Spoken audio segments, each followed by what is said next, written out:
Bonjour chers élèves, nous sommes encore là pour le cours à distance et la discipline dont il est question, c'est la biologie. La dernière fois dans ces cours, vous avez traité des exercices relatifs à l'hybridation, notamment les dihybridismes et les polyhybridismes. La séance d'aujourd'hui va traiter d'autres notions, à savoir les notions de probabilité. Ces notions que nous allons décortiquer aujourd'hui vont nous permettre d'aborder deux grands points, à savoir l'introduction sur les probabilités. Le second point sera les sortes de probabilités. Nous n'allons pas évoquer toutes les sortes, bien entendu, puisqu'il y en a plusieurs. On va en parler avec l'enchaînement de ces notions. Nous commençons ainsi par l'introduction. Le terme probabilité, c'est un terme neutre.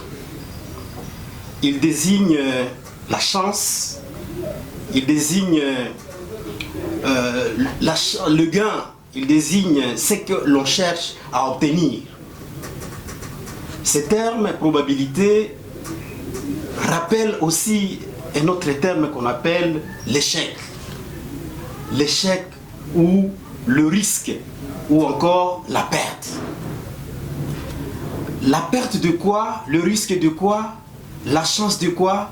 De réalisation d'un événement ou de non-réalisation de cet événement. Les événements peuvent se réaliser et se réaliser dans le hasard. Et c'est là que les notions de probabilité interviennent. Des notions qui sont basées sur les hasards. Le terme hasard, c'est un terme d'origine arabe. Azhar. Comme vous allez l'observer dans les textes, A-Z-Z-A-H-R. Ces notions qui reposent sur les hasards nous amènent à observer à certaines circonstances une certaine constance. Donc l'apparition des événements, lorsque cette apparition obéit à une certaine constance, ça rappelle une certaine réflexion. Ça rappelle des lois. Et ces lois qui sont basées sur les hasards portent le nom de lois de probabilité. Alors ces lois de probabilité qui reposent sur les hasards nous amènent à établir des calculs. Ces calculs de probabilité vont également rappeler la notion de fréquence. Parce que les événements peuvent se dérouler, mais se dérouler à travers une certaine fréquence.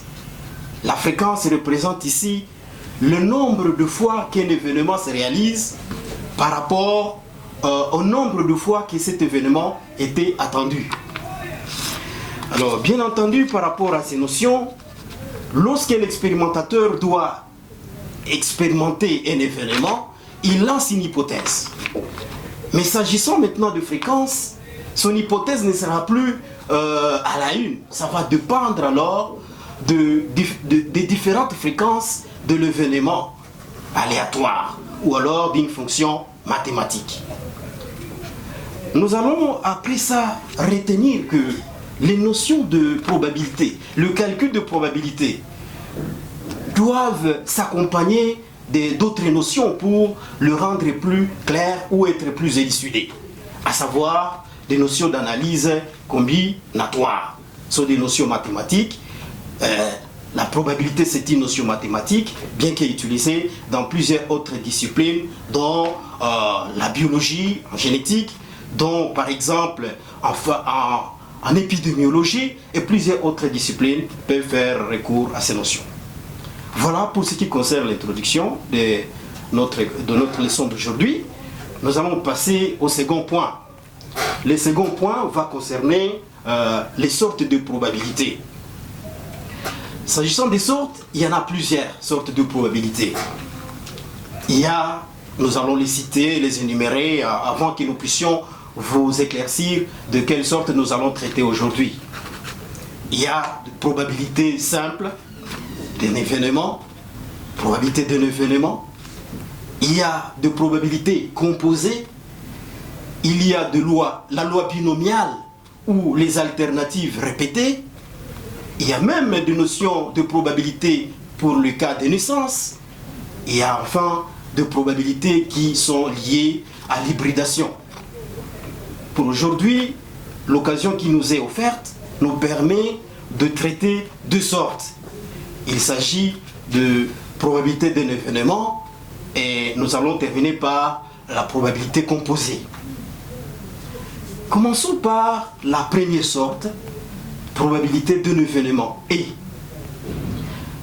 La probabilité d'un événement E, c'est un rapport qui s'établit entre le nombre de cas favorables et le nombre de cas possibles. Nombre de cas favorables et nombre de cas possibles.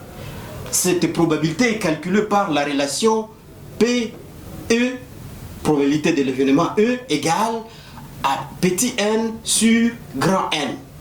N représente le nombre de cas favorables, N minuscule au-dessus, bien sûr, au numérateur. Au dénominateur, N majuscule représente le nombre de cas possibles. Avec cette relation, nous allons retenir que 1 est supérieur ou égal à P, est inférieur ou égal à P, supérieur ou égal à 0. Cela signifie que la probabilité se situe entre 0 et l'unité. Lorsque la probabilité d'un événement est égale à 0, cela signifie que cet événement est impossible. Lorsque la probabilité de l'événement est égale à 1, cet événement est certain, c'est-à-dire c'est réalisé à coup sûr. Nous allons partir alors avec quelques applications pour essayer de comprendre cette relation concernant la probabilité d'un seul événement. La première application repose sur la pièce de monnaie. La pièce de monnaie possède deux faces. Il y a pile et il y a l'autre face. Il y a donc grand N égale 2 sur la pièce de monnaie. Si nous jetons la pièce de monnaie en l'air, il y a une chance sur 2 que la pièce nous donne la face, appelée face. Il y a encore une autre chance sur 2 que la pièce nous donne pile. C'est-à-dire la probabilité est de 1 sur 2. C'est-à-dire 0,5, soit 50%. Ça, c'est la première application par rapport à la pièce de monnaie. Nous allons passer à une seconde application. La seconde application, chers élèves, va porter sur les dés. Les dés, c'est-à-dire, vous jouez au jet des 6, vous tournez ça et vous jetez sur la table pour que vous ayez l'une des faces. Une face préférée par vous, le joueur. Alors sur le dé, il y a 6 faces. Il y a 6 faces sur le dé. Et la probabilité d'obtenir une face de ce dé est PE égale 1 sur 6. Là, nous avons fini la deuxième application. Nous allons passer à une remarque.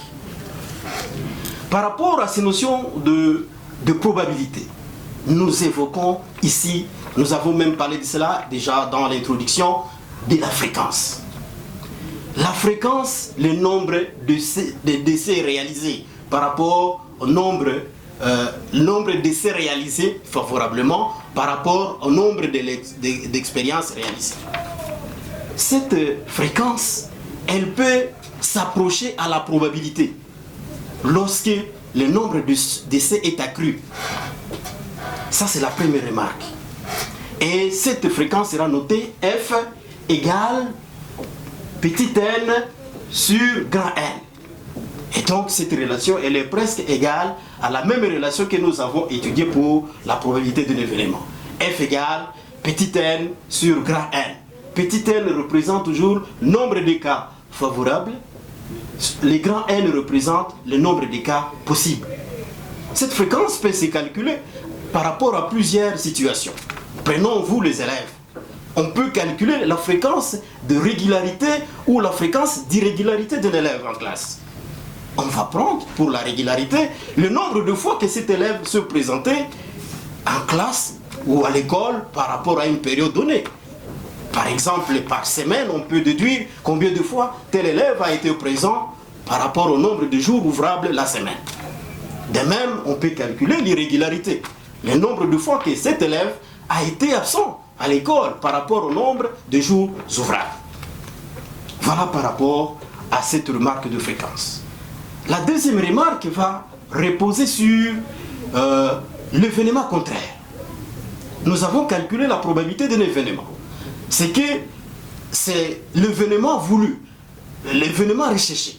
Mais lorsque cet événement ne s'est pas réalisé, c'est que c'est son contraire qui s'est réalisé. Alors, P est prime. L'événement contraire, c'est E prime par rapport à E qui était l'événement attendu.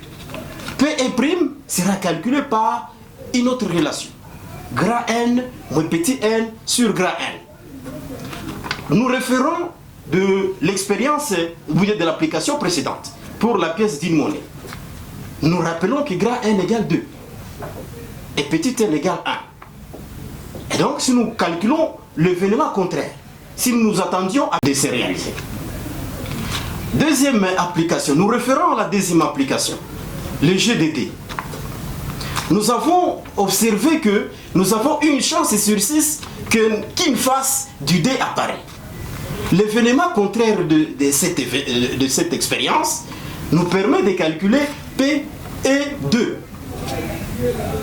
C'est-à-dire grand N moins petit n sur grand N. Grand N étant égal à 6, moins petit n qui est égal à 1, divisé par grand N égale 6, cela nous apporte 5 sur 6. Et donc, la probabilité de l'événement était 1 sur 6, mais la probabilité de l'événement contraire devient 5 sur 6. Voilà, chers élèves, par rapport à cette première sorte de probabilité, et nous allons immédiatement passer à la deuxième sorte. Mais avant d'y passer, permettez de souligner que chaque fois, en faisant la somme de la probabilité de l'événement et la probabilité de l'événement contraire, nous devons toujours avoir 1. C'est le cas pour la première application. 1 sur 2 plus 1 sur 2. Ça donne 2 sur 2, soit 1. La deuxième application, c'est 1 sur 6 plus 1 sur 6. Ce qui nous donne 6 sur 6, soit 1. Et donc, la somme de probabilité et de la probabilité d'un événement et la probabilité de son événement contraire doit toujours donner l'unité. Nous allons passer alors à la deuxième sorte. Il s'agit de la probabilité, comme vous le lisez au tableau, la probabilité composée. La probabilité composée, ça rappelle le produit des probabilités des différents événements. Ici, l'ordre est bien défini. Ici, l'événement n'altère pas, n'influence pas l'apparition de l'autre événement. On peut avoir plusieurs circonstances dans lesquelles cette sorte de probabilité peut intervenir. Il s'agit donc PC égale P1 fois P2 fois P3 fois Ppn, etc. Alors, Pn, c'est la fin. Et donc, c'est la suite des événements.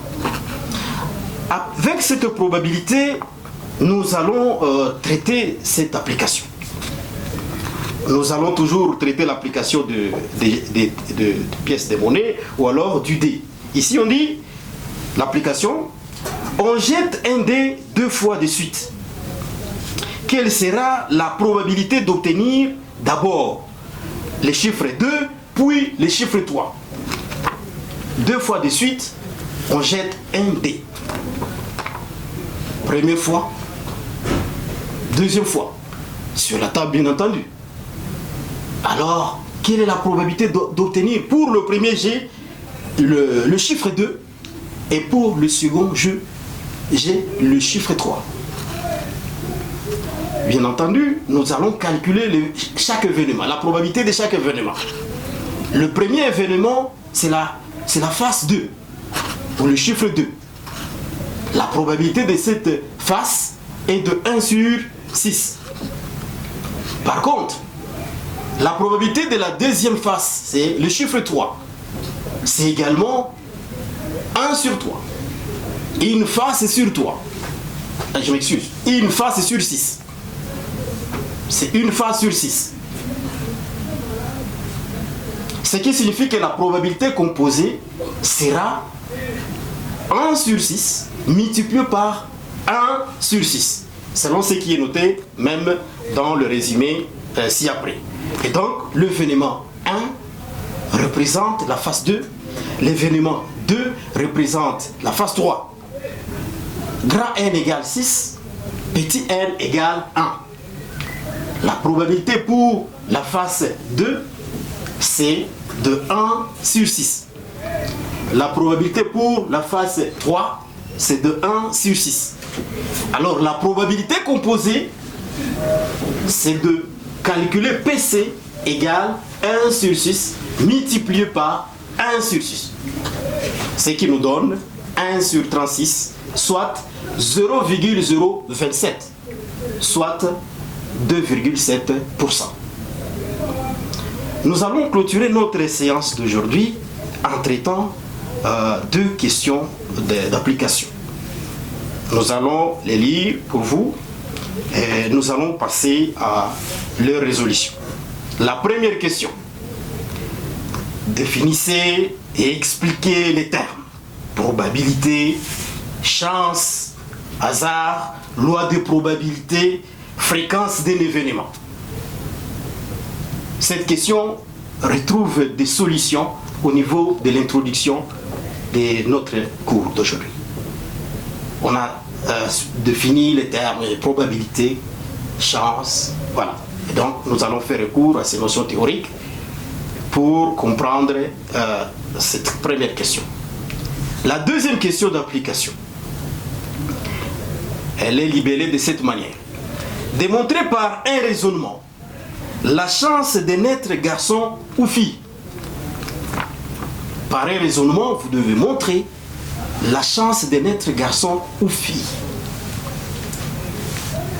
Résolvons la deuxième application ensemble. Commençons par le garçon. Pour naître garçon, il y a deux possibilités. Et là, nous faisons recours aux gamètes. Pour être garçon, les gamètes qui a conduit à la fécondation doit être un gamète Y. Mais il y en avait deux possibilités. Parce que l'homme a la capacité de produire les spermatozoïdes X et de produire les spermatozoïdes Y. Alors, pour être garçon, on doit bien entendu avoir reçu un chromosome Y de son père, bien entendu. Alors, cette probabilité nous permet de comprendre qu'il y a grand N qui est égal à 2. Le cas possible, il y a deux cas possibles. Mais de ces deux cas possibles, nous n'avons besoin que d'un seul cas. Il faut avoir un chromosome Y. Ce qui signifie que cette probabilité est de 1,5, soit 50%. Ça, c'est pour les garçons. Calculons maintenant la probabilité pour naître fille. Pour naître fille, on n'a qu'une seule possibilité de gamètes. L'ovocyte de le futur ovule doit être X. Il n'y a que la seule possibilité. C'est-à-dire, à ce moment, nous comprenons qu'il y a une seule chance sur 1 sur 1 de naître fille. 1 sur 1 donne 1. Alors, calculons maintenant cette probabilité PC. La probabilité composée sera égale à la probabilité de naître garçon multipliée par la probabilité de naître fille. Ce qui signifie, probabilité de naître garçon, on a trouvé 1,5. Et la probabilité de naître fille, on a trouvé 1. Soit PC égale 1,5 multiplié par 1. Ce qui est égal à 1,5, soit 0,5, soit combien de pourcents? 50%. On a donc 50% des chances de naître garçon ou alors 50% des chances de naître fille. Ainsi se termine la leçon d'aujourd'hui. Nous sommes ravis de nous retrouver pour la suite des sortes de probabilités. Je vous remercie.